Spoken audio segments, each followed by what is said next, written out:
Salam damai sejahtera Bapak Ibu serta saudara-saudari semua. Untuk memulai renungan tentang firman Tuhan ini, mari kita bersatu di dalam doa. Tuhan Allah Bapa di surga yang melampaui segala akal, hati, dan pikiran kami umat manusia, berfirmanlah kepada kami sebab kami bersedia untuk mendengar, dan oleh pertolongan Roh Kudus mampukan kami supaya boleh melakukan firman-Mu itu dalam hidup kami sehari-hari. Hanya di dalam dan melalui Tuhan Yesus Kristus kami berdoa dan bermohon kepadamu, jadilah kehendak-Mu. Amin. Sebagai nas renungan firman Tuhan pada hari ini diambil dari kitab Hakim-Hakim 4 ayat 4 yang berbunyi, pada waktu itu Deborah seorang nabiah, istri Lapidot, memerintah sebagai hakim atas orang Israel. Sebagai tema yang diangkat dari nas renungan kita adalah mengandalkan kuasa dan kekuatan Sang Pemilik hidup kita umatnya. Kemunculan dari tokoh-tokoh pejuang wanita di dalam merebut kebebasan atau kemerdekaan pada sejarah dunia maupun sejarah bangsa kita jarang terjadi, tetapi biasanya begitu inspiratif apabila seorang perempuan, seorang wanita menjadi pejuang. Begitu pula dengan kemunculan tokoh-tokoh wanita di dalam masa-masa perjanjian lama. Bisa dihitung dengan jari.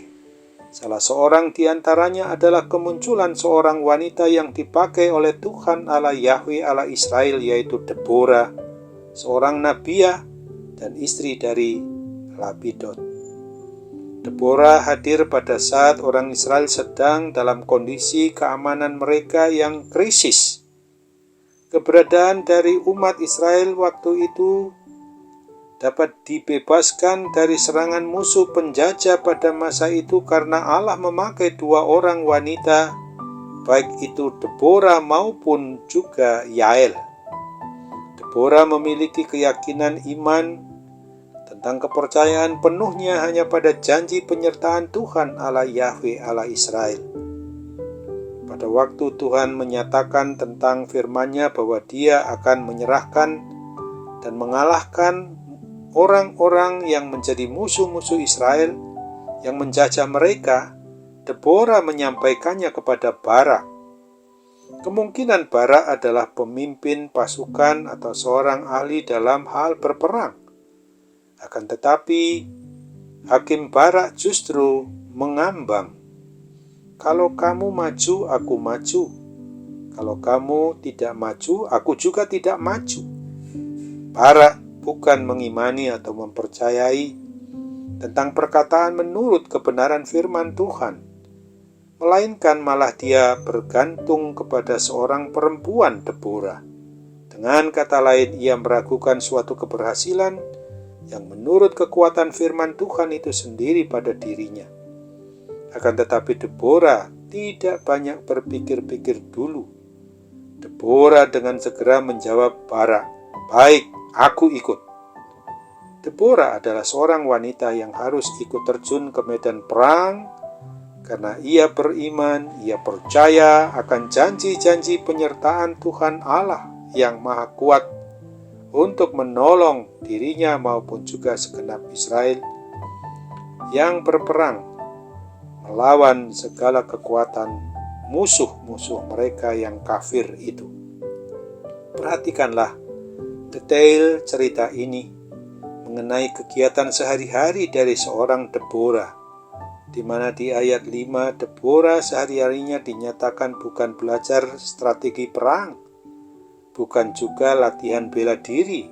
Sebagai rutinitasnya adalah menangani permasalahan-permasalahan hidup orang Israel. Akan tetapi ia tidak bimbang dan tidak ragu. Bahkan di medan pertempuran, Deborah mengingatkan kembali kepada Barak akan janji Tuhan yang akan menyerahkan musuh-musuh Israel itu kepada mereka. Oleh sebab itu, Deborah seorang pribadi yang mendengar suara Tuhan, mau beriman, mau percaya sungguh-sungguh kepada firman Tuhan, dan mau memuji memuliakan Tuhan untuk semuanya. Maka dari nas renungan firman Tuhan pada hari ini mau mengingatkan kita semua umat yang sungguh-sungguh mau beriman, mau percaya kepada Kristus, tentang adanya tugas tanggung jawab kita.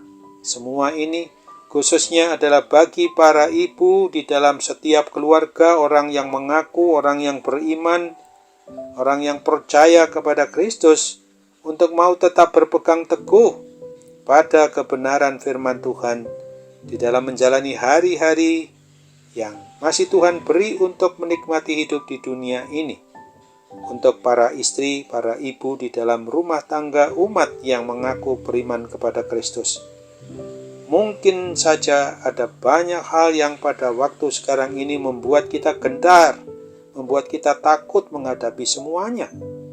Akan tetapi dengan beriman, dengan percaya hanya kepada kekuatan dan kuasa yang ada pada Tuhan kita Yesus Kristus, maka peganglah janji-janjinya, janji-janji penyertaan dan pemeliharaannya yang tidak pernah luput dari diri kita, yang sebagai standar atau sebagai ukuran menurut kebenaran firman-Nya saja.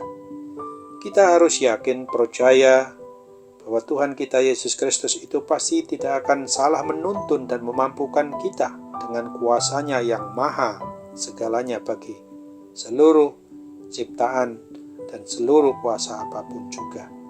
Kita telah diselamatkan oleh Tuhan kita Yesus Kristus bukan karena kehebatan dari pribadi kita masing-masing yang ada pada diri kita, pribadi kita maupun keluarga kita, melainkan hanya karena kuasa dan kekuatan yang begitu hebat yang Tuhan anugerahkan kepada kita orang yang mau sungguh-sungguh mengandalkan Dia.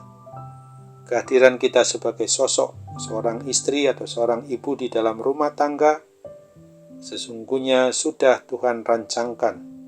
Oleh sebab itu mari bersandarlah sepenuhnya hanya kepada Tuhan Yesus. Dialah Tuhan, Dialah Raja, Dialah kepala atas rumah tangga kita masing-masing, kepala atas kita sebagai kepala keluarga, kepala atas diri kita sebagai ibu di dalam rumah tangga yang mengatur rumah tangga, dan juga kepala atas diri kita anak-anak di tengah keluarga itu.